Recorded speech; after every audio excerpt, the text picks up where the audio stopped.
ത്രിയേക ദൈവത്തിൻ്റെ വന്യ തിരുനാമത്തിന് മഹത്വം ഉണ്ടായിരിക്കട്ടെ. അപ്പസ്തോല പ്രവർത്തികൾ 15-ാം അധ്യായം ചരിത്രപരമായ അധ്യായമാണ്. വിഷയം 1.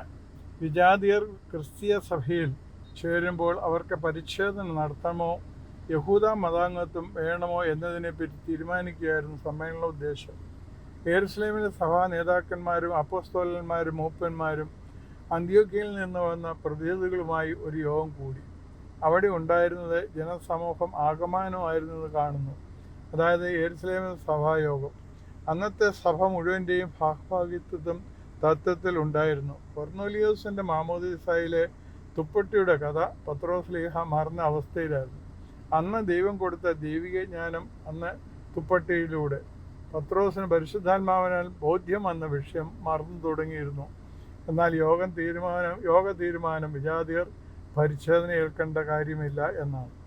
ആ തീരുമാനം അപ്പോസ്തലന്മാരും പരിശുദ്ധാത്മാവും എടുക്കുന്ന തീരുമാനമായിട്ടാണ് രേഖപ്പെടുത്തിയിരിക്കുന്നത്. വിഷയം 2.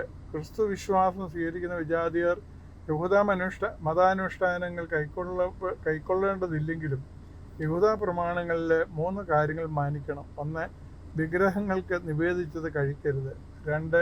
ലൈംഗിക ജീവിതാസ്പദമാക്കി യഹൂദ ധർമ്മശാസ്ത്രത്തിലെ വിധി പരിപാലിക്കണം. 3. മാംസം ഭക്ഷിക്കാം, എങ്കിലും രക്തത്തോടുകൂടി ആവരുത്.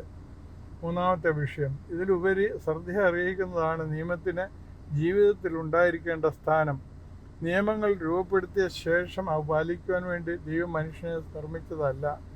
മനുഷ്യൻ തൻ്റെ ജീവിതം സുഗമമാക്കുവാൻ വേണ്ടി ക്രമീകരിക്കുന്നതാണ് നിയമം. അതിനാൽ ജീവിത സാഹചര്യങ്ങൾക്ക് വിധേയമായി വ്യത്യാസപ്പെടുത്തുന്നതാണ് ഏത് നിയമവും.